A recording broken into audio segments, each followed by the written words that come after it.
Well, thank you for joining me today, Heather. Heather Shepherd is from the National Flood Forum. I'm going to get her to introduce herself briefly in a moment. But before I do, I just want to outline to everyone the devastation, how widespread flooding is. So I'm going to read a couple of stats just to give you an idea. In the UK, over 2.4 million properties are at risk of flooding from rivers and coastal lines. A further 2.8 million UK properties are susceptible to surface water flooding, and 40% of businesses do not reopen after catastrophic flooding. So that just gives you a small snippet of how widespread flooding and how it's probably getting worse over the years. But now I'm going to introduce you to Heather, a very special guest who's given up her time. So Heather, if you don't mind introducing yourself and the role you do at your work. Hello, everybody. My name is Heather Shepherd, and I work for the National Flood Forum, and I have many kind of jobs that I have to cover. But I suppose the main ones are working with communities in flood recovery. So I specialise in the immediate effects of flooding and supporting people through those. But I also head up the engagement and technical support that's needed for flooded communities across the country. So you're working at the National Flood Forum and you help a lot of people. I mean, given those figures, I can see that the flooding issue is a lot bigger than what I previously imagined. Now, from my conversations with yourself, I've come to understand that you both experience flooding, but you also help other people. And what I want to ask is, in your experience during your time, has it become a bigger issue than it was perhaps 5 years ago? And is it related to climate change, or it's just that we haven't put resilience measures in over the years? This is a really good question, because I've been connected with flooding and flood risk now for 22 years. And without a doubt, there is a rise in flood situations. There's more and more people are getting flooded, and there is more and more people that seem to be at flood risk. But also, I suppose 20 years ago, most of the flooding around in this country was from rivers. But of course, we're seeing more and more that could be surface water as well. So to the point really where often surface water will outweigh river flooding, particularly in urban areas. Yeah. I mean, you're talking about surface water. I was looking at some research by the year 2021. I think I've got that right. On a year-on-year basis, rainfall will increase by 10%. Now, that's a scary situation. Only a few weeks ago, yeah, where I live in Cambridgeshire, a number of people were flooded that had never experienced flooding before. Is that what you're seeing as well? More heavy rainfall throughout the country is affecting people who had no reason to think they're in a flood risk area before? I think there's a lot of combinations, really. I think that, yes, there are periods of where we kind of get really intense rainfall that suddenly falls, and it also seems to collect in one particular patch rather than being widespread. So there's definitely, we're seeing weather patterns change, but also it's what we do as human beings. And, we're building on floodplains. That we're naturally there to cope with flooding. We're plugging into aging infrastructure, drainage infrastructure, when we are building as well, that becomes overwhelmed, and that exacerbates the situation as well. So I think there's lots of varying factors really that create flood, but without a doubt, I think all of us can see, whether be it sunshine, rain, heat, cold, we're seeing quite extremes of all of them. No, definitely. And that point you mentioned about we're building on flood plains, I just got a conversation with someone else around wildfires, and that was the same issue. Human beings are developing in areas that are at risk. Now, your role is quite interesting because you have two hats on, as they say.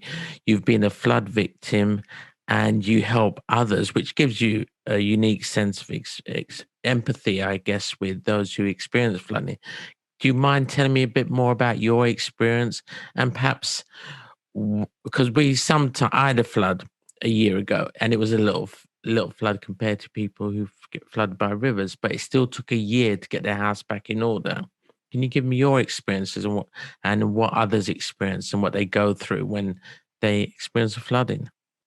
Yeah, on average, we say it takes 6 months to 6 to 18 months to recover and get back into your home from flooding. But often we see this as goes on far beyond this. We have people we know in Cumbria that have 3 years before they got back into their home, and certainly in Hull 5 years. So, it's not a quick fix to flood. Yes, I have. I can talk about my flooding now, but actually for 10 years, I couldn't really discuss my own flooding because I think it was too painful. You kind of lock it up in the back of your mind, and it's too painful to talk about. I think probably one of the reasons I work for the National Flood Forum and help others is a cathartic way of getting over my own flooding. If I look back now retrospectively, I have a better vision of how that possibly was. Certainly at the time, I wasn't in that mindset at all. Flooding it's devastating. It really turns your life upside down. It's hard to describe. It's incredibly disruptive. It's exhausting. It's life-changing. It's stressful, traumatic, all of those kind of things. The first time I flooded, we were living in a caravan with 2 children and a menagerie of animals for over a year. It wasn't an experience I'd want to live through again, but I have since flooded 3 more times since then. Oh dear, yeah. So the first flooding I experienced was in '98. The biggest flood was 2000, and then I flooded in Kira, then again in Dennis, and just recently in Christoph. So you learn as you go on. I'm very lucky. I've got a lot of experience through National Flood Forum, so that always helps. But whatever you do, however resilient you are, and I'm very resilient, doesn't mean to say that it's okay to flood. There always seems to be this. Well, if you make yourself resilient and you can get back in to your house quickly, then then it's okay. No, it isn't okay. It really isn't okay. You've still got mud, silt, feces, things like that come into your house that needs scrubbing away. It still tapers up your walls, whether you have the right plaster or not. It still is exhausting. Lifting things. It's still an abnormal way of living. It's the insurance process, certainly in the 2000 flood, did not help. It impacted hugely on what was already stressful and traumatic. Dealing with loads of people that go in and out of your house, you don't even know who they are, strangers. Doing things they shouldn't do. The stories I could tell you if there were time of what happened are pretty horrific. And I hear that from others as well now. And then, of course, you're trying to create a normal life if you have children or if you work, that you can carry on and do this while you're dealing with the insurance process and a lot of the work yourself, of course. Your life gets packed up in a box and taken away. You're left with very little. It takes away, really, so many people say, a year of your life, a wasted year of your life, really. And even through the 3 floods recently, with a loss of resilience, it's been easier to clear up, but it's been incredibly exhausting. It's still been very messy. It's still involved a lot of humping of rounds of furniture. And I also in a worse position now because my husband, who was the team player in the past is unable now to continue to do that. He's disabled and really can't lift a finger. So it's managing on your own. I suppose also COVID has added to that impact as well, because, you know, whereas I have a son nearby, you know, because of the frailty of my husband, it hasn't been easy for him to come in, or we'd rather he hadn't. So it's been a lot of work myself. And I think you've got to be young and fit to cope with flooding. And you can definitely see that as you get older, there's less and less ability to do so, really. Yeah, no, it's so easy when it doesn't happen to you to think, well, you get your insurance money and Shazam, it's done. But that's devastating. I didn't really understand it. You know, like you're talking about feces, about everything. Your whole life gets, I mean, it must happen so quick. It's very difficult to deal with. It's just water just comes in everywhere, I imagine, and it brings everything up with it. I didn't think about the sewage system. It's all combined into one thing. It really isn't it.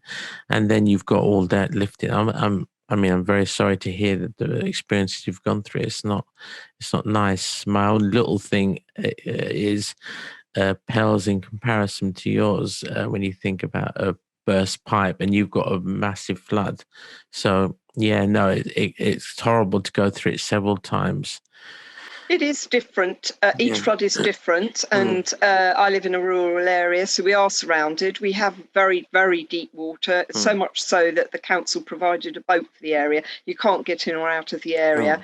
The flood we had last year, fire and rescue had to come in a boat to get my husband out, particularly, and me, obviously. But for him, he needed the fire and rescue there.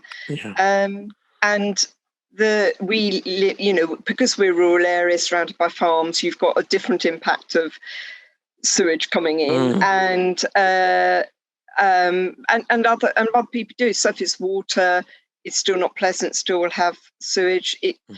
Whether it's deep, not deep, it's the same process that you go through after you have flooded. The clear up is the same. The restoration is the same, and we get surrounded. Some people don't. Some people have it come in one particular way or another. But certainly around here, we become an island, and each property becomes an island in its own right, really. It's easy to forget as well. People's cars are outside; they get destroyed as well. I imagine it's not an easy. Nothing's an easy fix.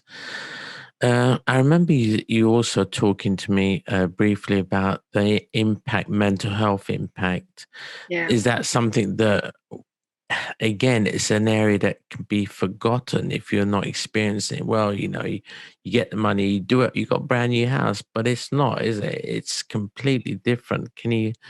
It's something that they're going through now. It's become a bigger issue and people are more open. Is that the case? People are more open to talk and get services to help them? No, not really. I mean, National Flood Forum is a small charity that actually is the only really one that exists that solely is dedicated to flooding. So I think mental health, I don't think that when we flood, we think of it, because when you flood, there is a process you have to go through, and the focus is on dealing with the situation that you're in at the time. So the impacts around you don't really hit home. It's usually friends and relations that see the stress you're under before you do yourself. And but it is it's a profound impact it has. You know, there's research now done by Public Health England, which has shown that, you know, people suffer with PTSD. They have tremendous depression. It affects our mental health in a big way, and I'm not surprised by that, really. It's such a multitude of things you're dealing with. It's so disruptive to life. I always think a good analogy is to say to people who haven't flooded, once you've flooded, you know, and everything has gone and it's obviously becomes inhabitable, just imagine stepping outside of that and saying, well, where do I go now? You know, do I go and sleep on the park bench? Because you have no home. Unless, when you're flooding for the first time, it's really difficult to understand, well, what happens next? What do I do next? What is the first thing to do? And often, electricity goes, we haven't got mobiles to ring insurance companies. We do need to be prepared for flooding, but that's all very well. For us hardened people that have flooded, it's easy to see that. But if you're not expecting flood and it happens, then you learn by your experiences. The hard facts is that unfortunately is the case. So yes, it never goes away. I think even if you move away from the situation, those memories will never go. I remember my first experience of flooding. I lost all memorabilia. It was the hardest thing. Everything else went, but that was the hardest thing. I remember it upsetting me so much. And my husband put string across the kitchen and hung children's paintings and cards from when I was a baby, and wedding, memorabilia, etc., up to dry. They're never the same, of course. They're gone. But it is a tremendous emotional journey to have to go through and learn by, to be honest with you. Yeah, no, it is horrible. And unfortunately, the way, unless we do something as a planet, more and more people are going to experience, whether it be wildfires, flooding, extreme cold like they're experiencing in Texas at the moment. It's something that's happening, and we can do things about it, but we got to deal with it now, I guess. So as the Flood Forum, what's your role as a flood forum for those who say, first time I've flooded and I come to you? What would your role be? How would you advise? I'm going to come back in two ways. First of all, I'm going to address what you said about climate change. You're right, we do need to tackle it, but we need to tackle it in a much bigger and bolder way. And at the moment, what we're doing is we're kind of using sticking plasters as solutions. But actually, this is about thinking this in a much more broader brush. This is about thinking about catchments, large scale catchment initiatives. Looking at quality of soil, looking about trees, overgrazing of farm animals. It's about looking at a much bigger picture and being a lot bolder in the way that we deal with flooding. And when it comes to that was the one thing. There is another thing, Jean-Francois, and that is that at the moment we've got a government that invests a lot of money into flood defences, but actually it all goes. You have to be built into a funding business case. Okay, is that of which the criteria? Yeah, of which the criteria is really tough. And if you do not make this business case, then you're kind of abandoned. There's nothing that can be done because you don't fit the government's costing rules or funding rules. So therefore you're lost. So we're going in across the country to flooded areas that flood again and again and again. And because they do not reach this government's funding, it's an unjust system really that needs to be re-looked at, so that actually what we're thinking about is deprived areas, of which there are many that never match up to this, and rural areas which are often come under the slot of deprived anyway, where we should be making finances available to these smaller communities instead of looking at much bigger towns where the benefit will always add up because there's businesses and everything else within that town. So that's one area we need to look at, think bigger and bolder, and think about making the government's funding rules much more accessible to people that flood again and again. So for the National Flood Forum's point of view, one of the main resilience initiatives that we do is setting up flood action groups. These are really important because they give community a voice. So these are flooded communities that are either flooded or at risk of flooding. and they come together with a vision or with their issues or problems, and then what we do is join them up with flood risk management teams. So that would be the local authority, the the Environment Agency or Natural Resources Wales, plus water companies, and set them up as a kind of partnership that can look at things to reduce the risk that they can do together.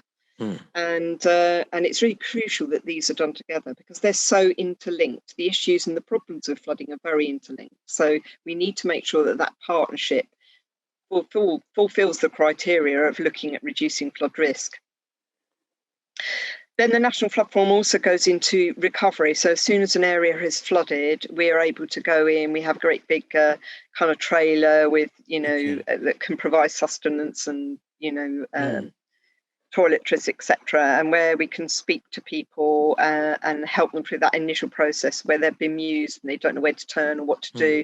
We help them by giving them tools to be able to cope for the first few weeks and months.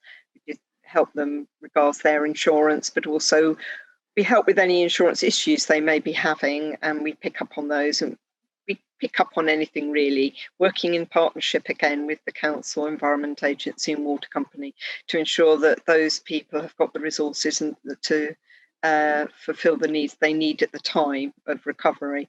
And then the third thing we do is support people understanding resilience and resistance for their property, what they can do personally.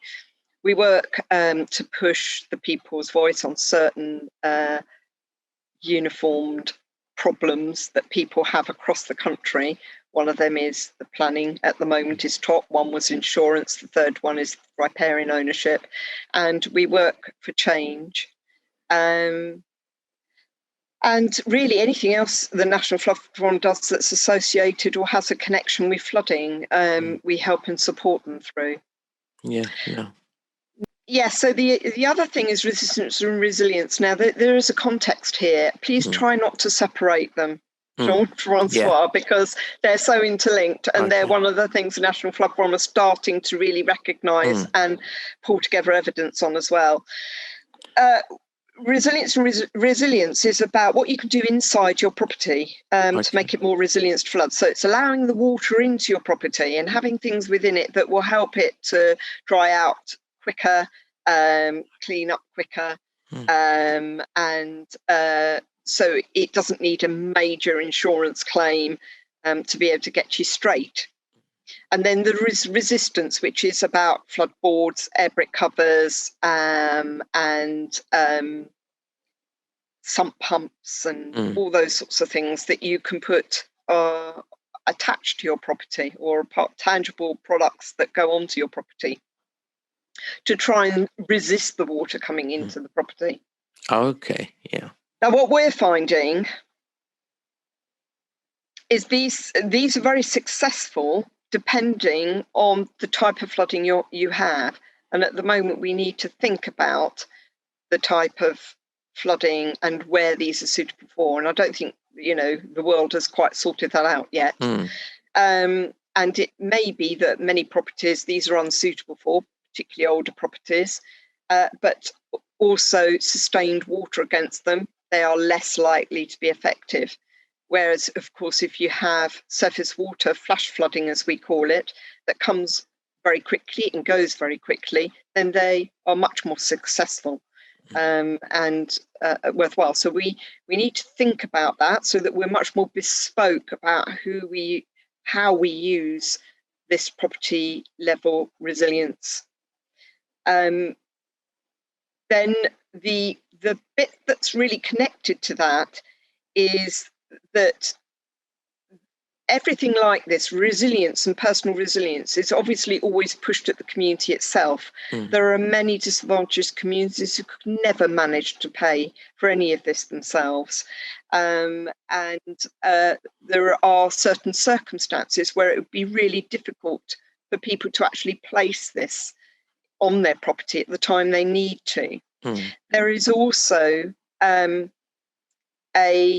there is a kind of expectation from government and Environment Agency and councils and all those flood risk managers that that communities need to be doing this themselves, and that's absolutely fine. I think actually flood communities are more than up for trying to do the best they can themselves. Of course.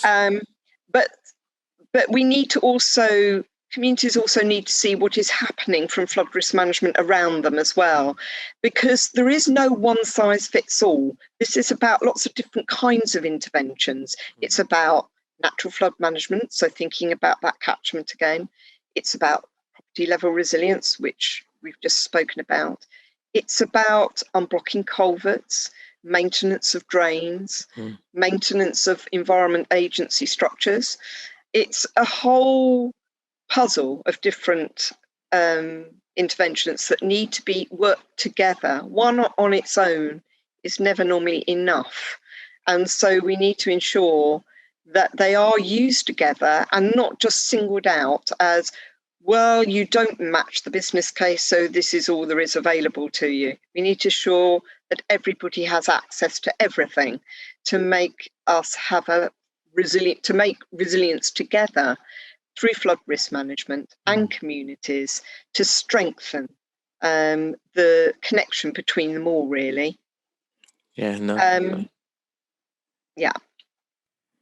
No, definitely. I mean, and it really shouldn't be left just like saying that communities are up for helping their property. They benefit making their properties resilient, but it shouldn't be just left up to them. It should be the government as well, or the agencies. You have many countries who understand this now. I think China have got an example of they're working on a situation where they're calling it the sponge city. You've got America who learned from Norfolk, rather than just fitting in barriers for a short-term fix, they have to be flexible to meet future climate change needs, because that's what's going to happen. So you're right. It has to be all together. Otherwise, communities on their own have really got no. I don't think they've really got a chance if if the government and the larger agencies don't work with them to help them. Is that the case, or am I got it wrong? And yes, no, absolutely, and I think that there needs to be a recognition that there's only so much we can keep loading onto communities before we break the proverbial back, really, of communities. And we must remember that flood action groups and communities coming together to look at flood risk and look at reducing it, creating resilience plans, doing their own personal resilience as well. They're all volunteers. This is a volunteering group doing all of these things. And at the moment, an awful lot is put on to that community back. There's riparian ownership. There's, cleaning the leaves off the drain yourselves, which is street cleaning. There's many different things that communities take on to try and keep that risk to a minimum. And they're all volunteers within this. And they need to be supported, and they are very supported by councils and the Environment Agency and water companies. But the key here is that they don't deserve just to have the one initiative. They deserve to have more than that. That's why it's really important to have this relationship with flood risk managers, and where they're working together to resolve some of the issues around flooding, where you've got the volunteers that are willing and able and will do as much as they can, but they're supported by the council, the Environment Agency and water companies to do the bits that they are unable to do. Yeah, no, definitely. All these things that are happening, flooding, fires, it's not a them issue. I've said this before, it's an all of us issue. And it really, you're right, everything does need to come together from all different areas, all different parties. What should they think of first to get on that step for help? I mean, the first thing you can do is to find out whether you are at flood risk, and you can ring the Environment Agency and councils to do this. Are you living in a flood risk area? Are you living on a floodplain?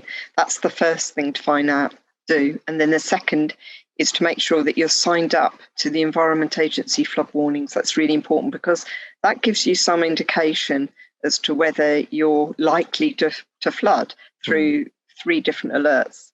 And then the third one, most important, please make sure you have the right insurance cover. Lots of people don't read through their insurance statement, and they really do need to, because often flood is missed off that list. You need to make sure that flood is on that list and that you are covered, so that should a disaster happen, it's still not great, but at least someone's going to come along, pick up the expense and sort out your home. Yeah. And I suppose the last one would be to do whatever you do, whatever's precious, whatever can't be replaced, all that memorabilia, anything that might be passed on or have particularly precious memories, get them up high, keep them out of the way of anything that may be 3 foot above your floor level at least, preferably upstairs if you're able to, or into a loft area if you're in a bungalow. Thank you for, first of all, sharing your experience. That was very kind and brave of you. And thank you for giving us some very important information that I hope it will be proved very useful to people. Now, again, You're welcome. Thank you for all the above. And yeah, thanks for giving up your time.